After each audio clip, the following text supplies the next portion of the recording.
Bonsoir à tous ceux et celles qui nous rejoignent sur 95.2, la radio ici maintenant Paris-Île-de-France, ici maintenant.com pour nous écouter, nous regarder via Internet, le magazine Énergie Positive tous les vendredis soirs. Aujourd'hui, j'ai le très grand plaisir d'accueillir Laurence de Bourbon-Parme-Dufresne pour un livre, Dialogue avec l'invisible, donner du sens à sa vie, aux éditions Le Pré au Clair, Clair, C-L-E-R-C-S.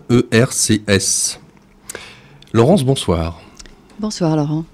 Très heureux de vous accueillir dans le cadre de cette émission Énergie Positive. Merci. L'occasion de se donner mutuellement ainsi qu'aux auditeurs de bonnes ondes, de bonnes vibrations ce soir. Absolument. Dialogue avec l'invisible. Ça annonce la couleur. Oui.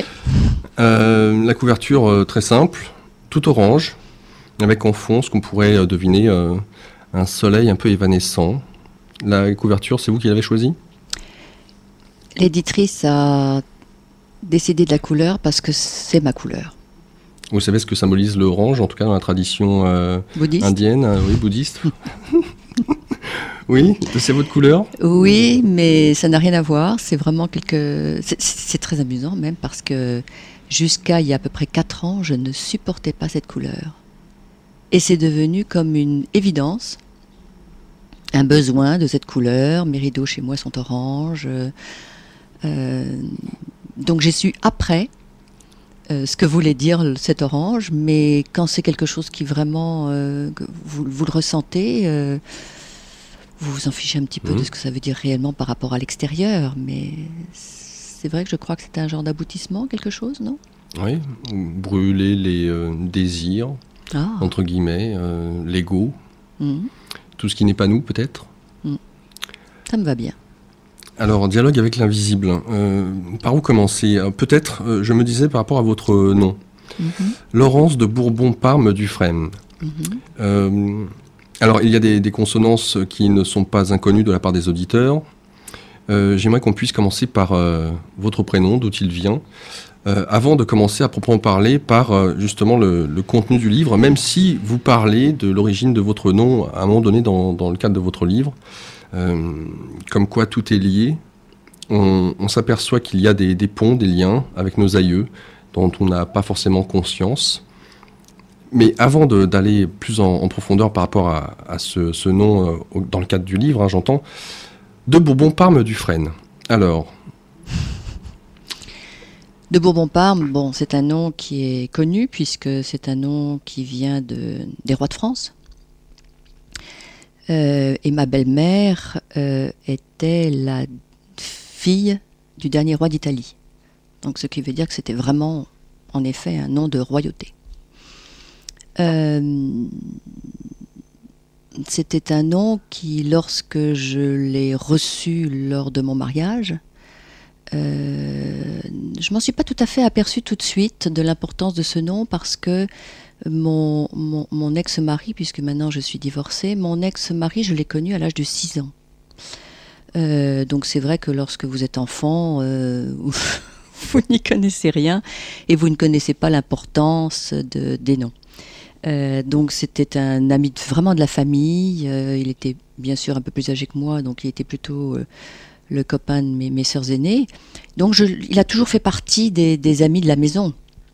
Et nous nous sommes quittés de vue pendant 3-4 ans, les bonnes années, j'allais dire pour moi, puisque lorsque nous nous sommes revus, j'étais devenue une femme et que là, je l'ai découvert un très bel homme et lui m'a découvert une très belle femme. Voilà. Donc tout de suite, ça a été assez étonnant, vraiment le coup de foudre merveilleux. J'ai réalisé que j'épousais ce nom le jour de mon mariage.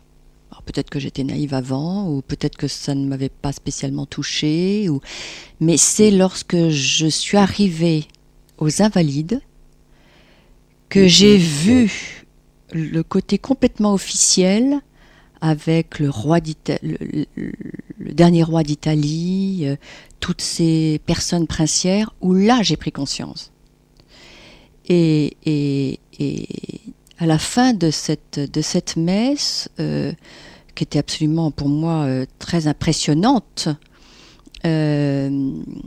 eh bien, j'ai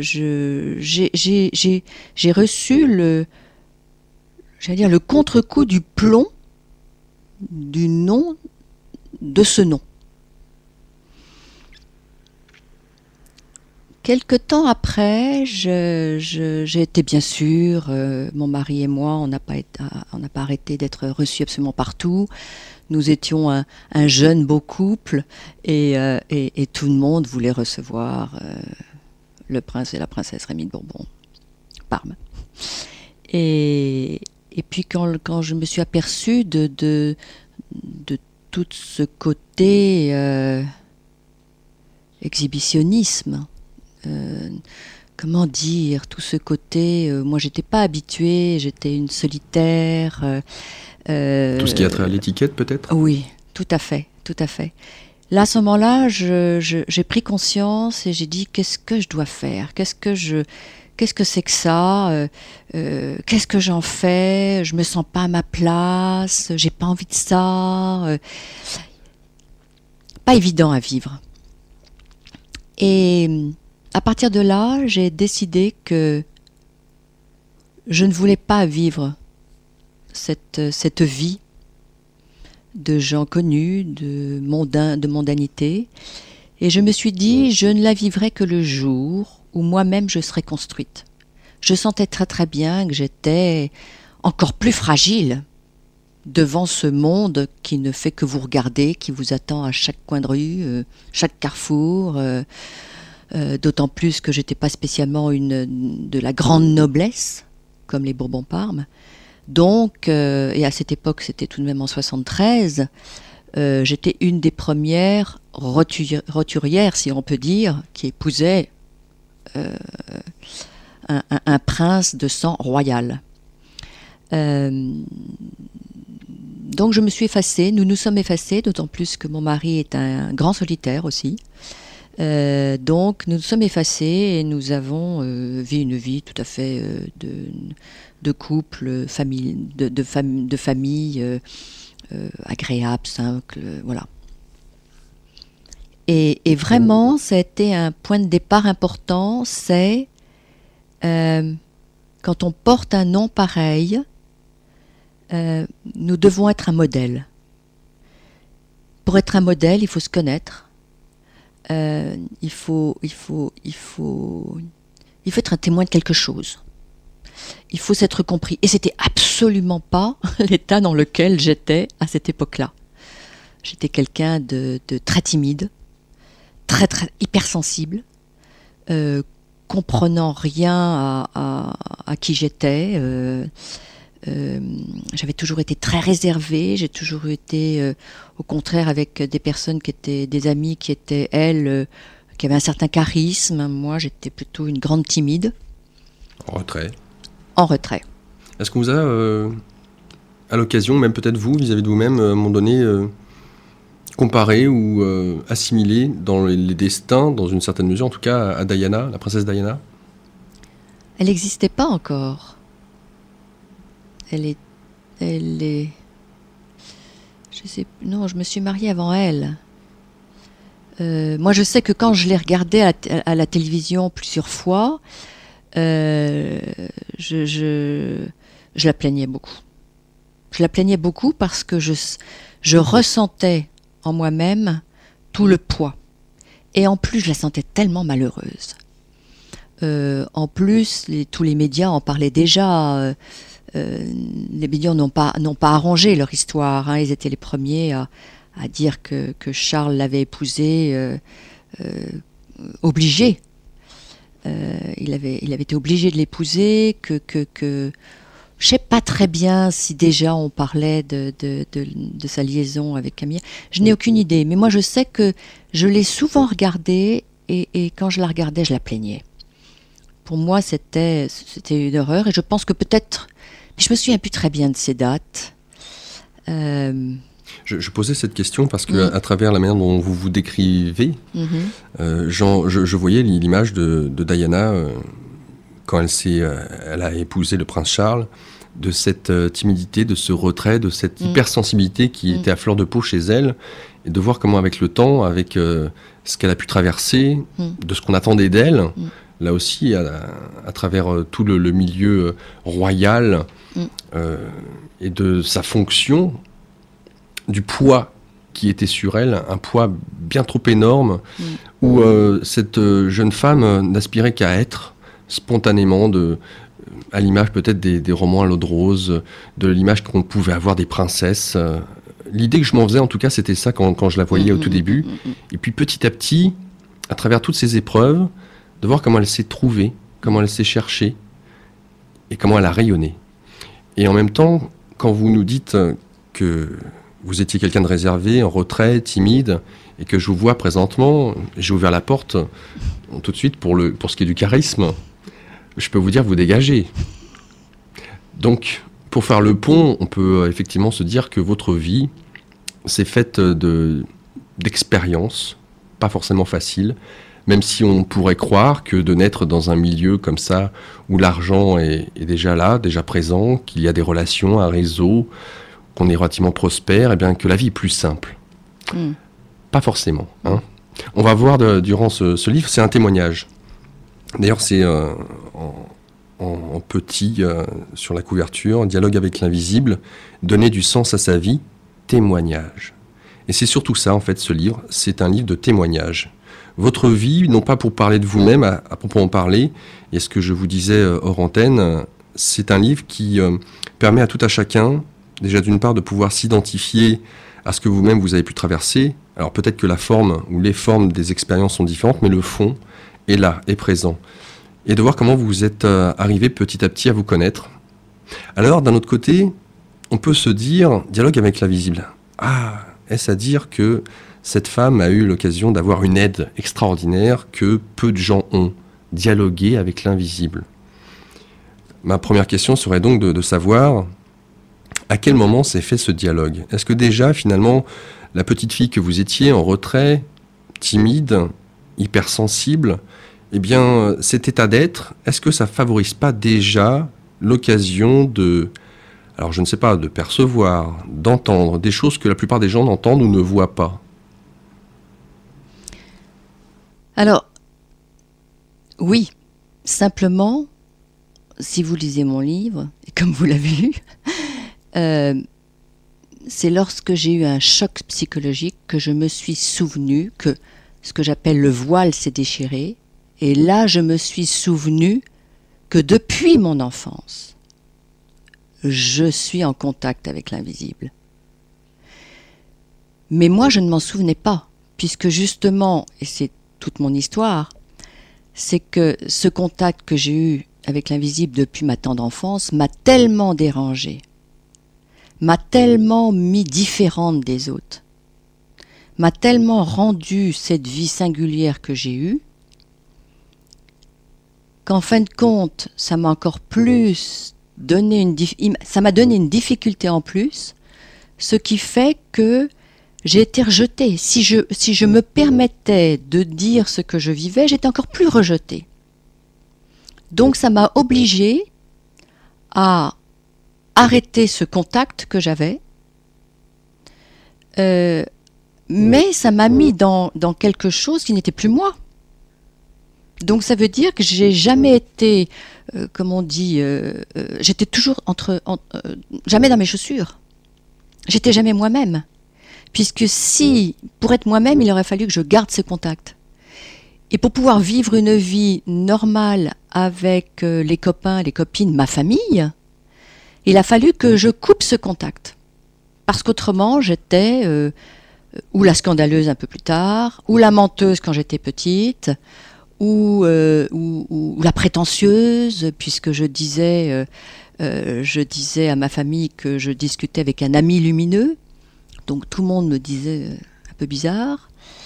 Donc j'ai dû tout couper. Et je me suis simplement souvenue en 2008 de tout cela. La seule chose que je savais et qui me collait à la peau, c'est que depuis toujours, je me suis toujours posé cette question, c'est pourquoi je suis venue sur Terre? Donc pour et quoi faire? pourquoi on est venu sur Terre, pourquoi je suis venu sur Terre, qu'est-ce que j'ai à y faire et comment je dois le faire. Bon. Mais pourquoi ces questions, je veux dire, et toute ma vie, je me suis dit, mais pourquoi j'ai ces questions? Mais je ne peux pas me les enlever, ces questions. Et quand je me les enlevais, non, hop, elles me revenaient. Donc c'était ce perfectionnisme, ce côté chercheuse, tout le temps, à la recherche tout le temps. Et je n'étais jamais satisfaite. Parce que si je m'arrêtais à la moindre petite réponse, je recevais tout de suite intérieurement une claque en pleine figure. Non, il fallait que j'aille plus loin, tout le temps plus loin. Donc c'est très fatigant parce que ça vous met dans un perfectionnisme, dans une frustration de vie. Ça veut dire aussi que mon ex-mari et même mon compagnon d'après me connaissent grâce à mon livre. J'ai jamais pu raconter ma vie à quiconque. Personne ne pouvait l'entendre. Et mon ex-mari m'a dit, donc si je comprends bien, grâce à ce livre, je vais enfin te découvrir, d'une certaine façon. Vous voyez, donc c'est pour ça que j'étais pas moi jusqu'à au moins 94, le jour où j'ai dit, allez, je plaque tout. Je peux plus. Il faut que je comprenne. Cette spiritualité que je ne voulais pas mettre spiritualité, je voulais pas mettre ce mot, même pas ce mot. Parce que justement, ça aussi je raconte dans le livre, c'est que pour moi, on allait à la messe tous les dimanches, je suis d'obédience catholique, et pour moi, je comprenais rien. Et puis intérieurement, je devais déjà sentir que pour moi, cet ami lumineux, qui en fin de compte après, j'ai compris que c'était pour moi Jésus, c'était un homme d'amour, c'était quelqu'un qui m'accompagnait, qui me parlait comme on parle avec un compagnon, c'était extraordinaire. Et moi, quand j'allais à la messe ou quand on me parlait au catéchisme, c'était le jugement, le péché, à cause de nous, il a été crucifié, dès que j'entendais un sermon, c'était de la moralité, et je me disais, mais c'est pas possible, c'est pas le même. Donc pour moi, et puis je le sentais à l'intérieur de moi, c'est-à-dire que ce qui était terrible, c'est qu'en fin de compte, avant que je comprenne donc mon histoire, toute ma vie, non, mon corps se souvenait, lui. Mon corps et le ressenti de mon corps se souvenaient de mon enfance. Lui n'avait pas oublié. Donc dans mon corps, c'était comme une évidence que ce qu'on me racontait était faux. Donc je pouvais très bien dire, mais ce que vous me dites, c'est faux. On me dit, mais attends, arrête, c'est pas toi qui vas nous dire. Vous voyez ? Oui, une sorte de dichotomie entre l'expérience que vous viviez à travers votre corps, qui pour vous était réelle, puisque vous le viviez. Tout à fait. Et mon corps se souvenait que j'avais vécu tous ces dialogues avec Jésus, que Jésus m'avait appris des choses primordiales sur la nature, sur la vie, sur le tout que nous faisions. Donc moi, dès mon enfance, je savais déjà tout ça. Donc mon corps se souvenait. Donc quand moi, j'affirmais des choses à des chamans que j'ai rencontrés, à des sages quand j'ai été en Inde, à des prêtres avant. Oui, ils se disaient, mais et il y avait quelque chose de très juste.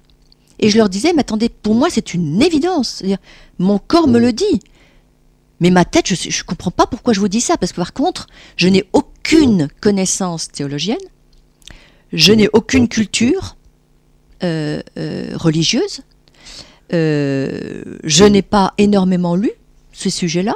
J'ai commencé à lire simplement quand ils m'ont permis, parce que ça c'est encore une histoire, à un moment donné, quand les dialogues se sont revenus, et que là j'étais complètement comprenais pas pourquoi ces dialogues revenaient, mais je recevais des dialogues. On m'a demandé de ne pas lire les écrits d'autres pour que moi-même, ce que je recevais, soit pas du tout imprégné d'une science ou de quelque religion que ce soit. Donc ça a été très très très très très difficile. Et je peux dire aujourd'hui qu'en fin de compte, je ne suis heureuse et bien dans ma peau que depuis ce choc psychologique énorme qui m'a permis de déchirer ce voile et de faire le lien entre toutes les périodes de ma vie et de revoir mon enfance. Ah mais oui, cet ami lumineux, les dialogues, tout ça revenir. J'ai aujourd'hui au moins 25 à 30 cahiers, je ne les ai pas comptés, de messages. Vous voyez, donc aujourd'hui, je suis heureuse parce que j'ai tout relié et que mon puzzle est complètement fini.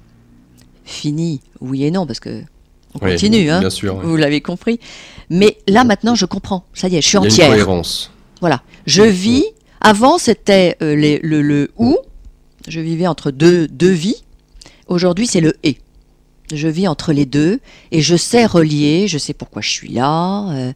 J'ai compris pourquoi je suis sur Terre. Comment je dois agir. Pourquoi je dois agir. Et puis toute la suite. Toute la suite de pourquoi on est là. En même temps, vous avez, au-delà des questions que j'avais intérieurement, vous y avez répondu dans une certaine mesure, à savoir effectivement l'ambiance générale, religieuse, et de par le nom qui est le vôtre au jour d'aujourd'hui. Alors, pour entre guillemets, une famille descendante des rois de France, et d'avoir une certaine vision de ce que peut être le divin ou la religion, d'être obligé de vous couper de vous-même parce que une petite fille ne peut pas savoir, les adultes savent, surtout ceux qui sont, on va dire, adoubés, catalogués comme étant prêtres ou autres. Donc forcément une certaine forme de dichotomie, un tiraillement intérieur, et votre livre, on sent parfaitement qu'il y a tout du long, enfin en tout cas moi c'est ce que j'en ai ressenti, une solitude. Autant le chemin se fait, alors déjà d'une part seul, effectivement, mais vous, d'ailleurs, c'est quelque chose qui vous pèse énormément. À savoir que même si vous avez été marié, vous avez eu des enfants, vous avez pu avoir toutes sortes d'expériences, rencontrer des gens incroyables, il y a ce sentiment derrière, et même avec ce dialogue, ou avec ces dialogues, d'être seul.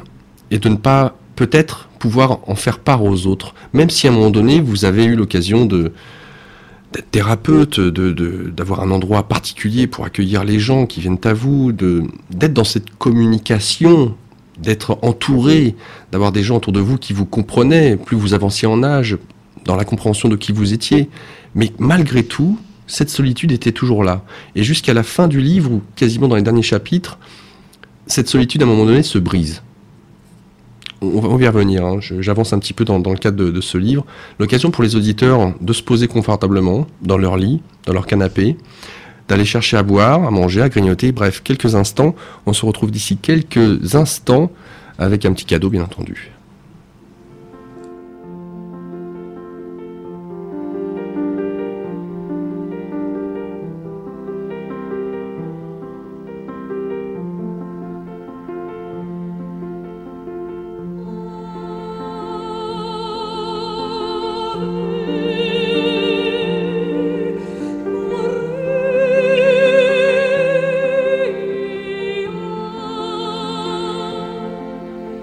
Grazie.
Ave Maria, Maria Callas, Bach.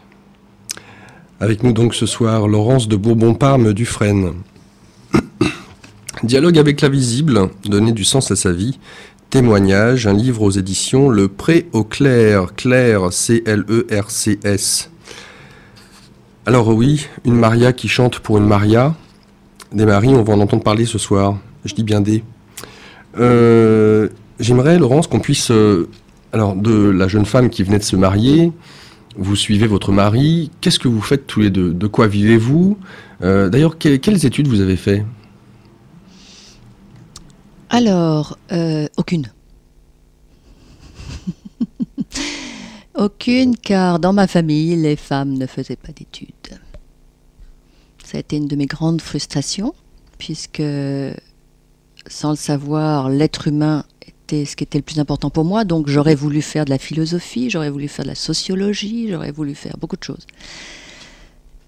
Non, je me suis retrouvée en train de faire des relations publiques. Et puis les relations publiques m'ont ennuyée parce que c'était public. Donc après j'ai fait des relations internes. Et puis après je suis rentrée dans la communication interne. Je me suis occupée de produire des journaux aussi au sein de sociétés. Et puis après j'ai fini en tant que directrice du personnel. Et en vérité, quand j'étais directrice du personnel, j'ai demandé à mon patron, qui était un homme merveilleux, et qui s'était rendu compte que j'étais plus coach qu'administrative, je lui ai demandé de devenir coach. Et en fin de compte, c'était mon grand plaisir, parce que je le coachais lui aussi, et je coachais tous les gens de la société. J'avais avec le directeur général, je faisais en sorte aussi de faire changer le personnel de secteur. Quand ils en avaient assez au bout d'un moment, ils auraient voulu connaître autre chose. C'était merveilleux, j'étais très très très contente. Et puis à un moment donné, l'invisible a fait en sorte que je quitte ce travail. Donc du jour au lendemain, je me suis retrouvée à la porte de cette société. Le patron n'a pas compris ce qu'il avait fait. Il me l'a dit 1 an et demi après en me disant « J'ai pas compris pourquoi je vous ai mis à la porte ». J'ai dit « Oui, moi j'ai eu un très très grand choc ». Mais il le fallait, parce qu'autrement j'étais trop bien dans cette société. D'un autre côté, on voit à un moment donné dans votre livre que vous dites être coach au sein d'une entreprise, c'est bien. Ça m'a permis en tout cas de me découvrir dans le fait que j'aimais être à l'écoute de l'autre, dans le fait de faire en sorte que chacun soit entre guillemets à sa place. Mais dans le cadre d'une entreprise, il y a cette relation à l'argent. Et envie de passer à autre chose, être coach de vie, pouvoir aider les monsieur et madame tout le monde à trouver sa place, ça c'était votre souhait. Donc d'être indépendante pour le coup. Tout à fait. Un saut dans le vide? Oui. D'abord un saut dans le vide, mais là c'est là où je me suis aperçue qu'il se passait quand même quelque chose dans ma vie, parce que donc j'étais renvoyée du jour au lendemain, jour de Noël. Quand je suis revenue le 1er janvier pour faire mon préavis, on m'a fait comprendre que c'était même pas la peine. Et alors là, j'ai commencé carrément une petite déprime. Et ça a été assez étonnant parce que sans le vouloir, j'ai décidé de me mettre sous la couette.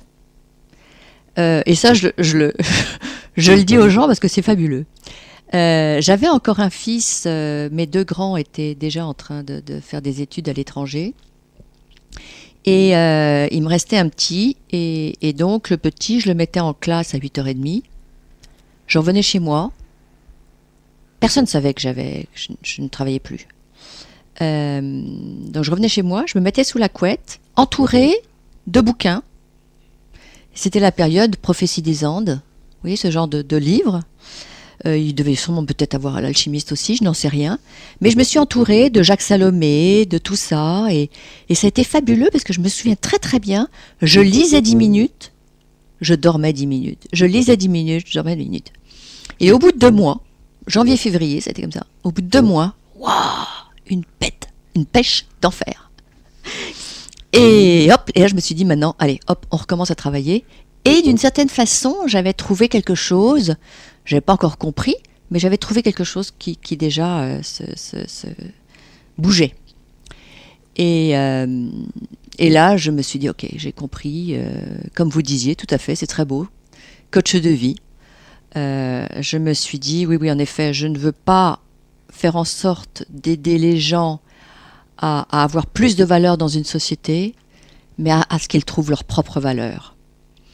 Et ça a été très amusant parce que je me suis retrouvée en train d'avoir les anciens personnels, ou le personnel de mon ancienne société qui venait me voir.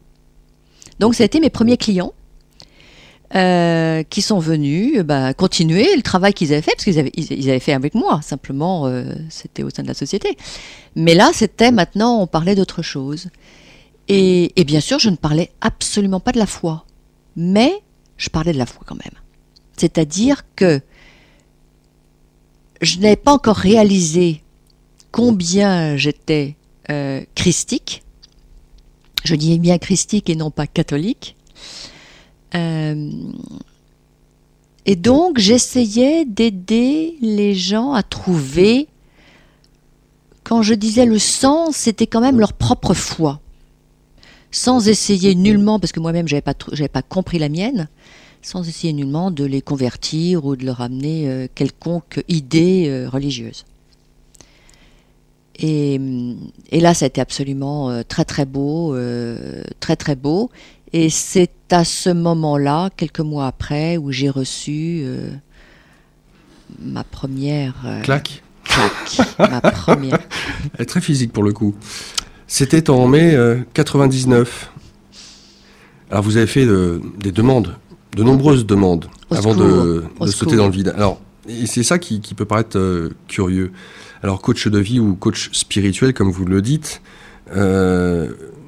vous avez un travail de prime abord. On pourrait penser que, en plus de surcroît d'avoir vos anciens collègues qui viennent vous voir alors que vous êtes indépendante, quelles sont vos demandes? Vous pourriez dire, finalement, cette femme a tout pour être heureuse. Elle a un travail qu'elle aime, elle est dans le contact avec l'autre, elle aide les autres à se trouver eux-mêmes, donc elle-même, par la même occasion. Et pourtant, vous avez soif. Vous avez soif. Devons-nous ne pas avoir de but dans la vie, simplement agir pour agir, vivre au jour le jour en se nourrissant et travaillant? Je comprends qu'il faut que je sois responsable de mes actes, mais pour aller où? Je médite, je comprends que je dois agir justement, mais où est le juste? Que doit être mon cheval de bataille? Pour qui? Pourquoi? Je ne peux le faire seul. Je n'ai pas trouvé de réponse, ni la personne qui peut m'aider. J'aimerais tant être guidé dans mon chemin et dans ma construction. Aidez-moi, criai-je. Alors, est-ce que c'est suite à ça, ou est-ce que justement entre le licenciement et avant que vous puissiez vous mettre en tant qu'indépendante, que vous partez pour le massif, pour les Alpes, aller voir le Mont Blanc. Le Mont Blanc. Il y a un point important. C'est que, comme je le dis à un moment donné, les astres sont très importants pour moi. Donc c'est pour ça que là je vais vous parler que je suis Capricorne et qu'il y avait quelque chose qui pour moi était très fort, c'est la vérité. Je ne pouvais pas supporter le bluff. Donc même, pour revenir à ce que vous posiez comme question, c'était, j'avais l'air d'avoir tout, mais tout en aidant les autres, je réalisais que moi-même, je ne savais pas où j'allais. Même si j'étais heureuse, comme vous dites, j'avais 3 enfants, merveilleux. J'avais un travail, vraiment j'étais heureuse dans ce travail. D'être là en train de voir des gens qui sourient parce que vous leur faites trouver un sens, c'est fabuleux. C'est le plus grand cadeau d'avoir un sourire de quelqu'un qui arrive en étant déprimé chez vous. C'est le plus grand cadeau. Mais moi-même, je me disais, ok, d'accord, mais moi, il y a quelque chose encore où c'était pas complet. Mon puzzle non fini a été toujours là et je le voyais. Donc, même si j'étais heureuse, non, je n'étais pas heureuse. Non. Et puis, c'est le côté intègre, c'est comment aider l'autre à se trouver si toi-même tu t'es pas encore trouvé? Il y a quelque chose qui pour moi n'allait pas. Et plusieurs fois dans ma vie, j'ai arrêté d'être thérapeute. J'ai carrément dit stop parce que moi-même, je sentais que là, il fallait que j'aille encore plus loin. Donc c'était cette recherche tout le temps et ce au secours était parce qu'à un moment donné, je ne sais plus exactement, mais à un moment donné, j'ai senti que Jésus, parce que malgré tout, lorsque vous travaillez, même si vous lisez Coelho ou les autres, il y a un moment donné où Jésus, on parle de Jésus tout de même, je veux dire, on en parle de cet homme. Donc à un moment donné, je sentais quand même que lorsque je parlais de Jésus, ou que lorsque je prononçais le mot de Jésus, ou bien il m'arrivait d'avoir envie de rentrer dans une église, je me sentais bien. Donc il me travaillait, lui, ce Jésus. J'étais pas d'accord avec tout ce qu'on me racontait de l'extérieur, hein, tous les hommes d'église, mais moi il me touchait cet homme et je ne comprenais pas. Et il m'est arrivé plusieurs fois, je m'en souviens très bien, c'était même avant 94, où j'étais à ce moment-là en couple, et je me suis retrouvée d'un seul coup, à un moment donné où j'allais mal, parce que ça arrive aussi en couple d'aller mal, eh bien de prendre la Bible. Et là, j'étais étonnée de lire la Bible, moi qui ne voulais pas en entendre parler, mais quand même, je lisais la Bible et je lisais les évangiles et j'étais heureuse en lisant les évangiles. Quand je lisais ces paraboles, c'était pour moi des contes extraordinaires et ils me remplissaient. Donc vous voyez, c'était quand même quelque chose, c'était là, mais c'était pas là, mais je comprenais pas quelle place ça avait. Vous voyez, c'était tout ça. Donc c'est vrai qu'à un moment donné, quand j'ai crié, quand j'ai appelé au secours, je pense que inconsciemment et consciemment, les deux en même temps, j'appelais le Seigneur, j'appelais quelque chose qui était que je ne comprenais pas, mais qui était quand même bien là, mais qui n'était pas là. Vous voyez, c'était difficile, je ne savais pas, mais il était déjà parce que je me souviens très très bien qu'un jour, lorsque j'ai fait en 94, la première chose que j'ai faite, c'est d'aller faire un stage qui s'appelait Qui suis-je ? Et une femme qui était notre animatrice, un jour me prend de côté et me dit mais Laurence, est-ce que vous réalisez la lumière que vous avez en vous ? Alors là, je suis tombée des nues, je ne comprenais pas. Et puis, vous savez, à la fin des stages, chacun dit un petit peu ce que pense chacun de chacun, voilà. Et moi, ça a été unanime. À chaque fois, c'était tu as une foi incroyable, mais quelle force tu as quelle force intérieure tu as. Une autre, c'était mais tu te rends pas compte la lumière que tu as. Et moi, j'étais ahurie. Et donc, cette femme m'a dit à un moment donné, si vous voulez, nous allons continuer à travailler ensemble, comme ça, c'était vraiment bénévolement, pour que je vous explique, parce que vous devez vous trouver. Et j'ai continué, et je me suis aperçue que c'était une sœur habillée en laïque. Et c'est elle qui m'a dit à un moment donné, mais arrêtez de renier la foi que vous avez. Et là, je suis tombée complètement des nues. Et c'est là où elle m'a dit, mais attendez, allez voir de ce côté-là. C'est énorme. Donc vous ne comprenez pas, mais c'est inscrit en vous. Voyez. Donc là, j'ai commencé, je sais que là, j'ai hurlé, j'ai appelé en disant, je ne comprends pas. Qui vous êtes ? Où est-ce que vous êtes ?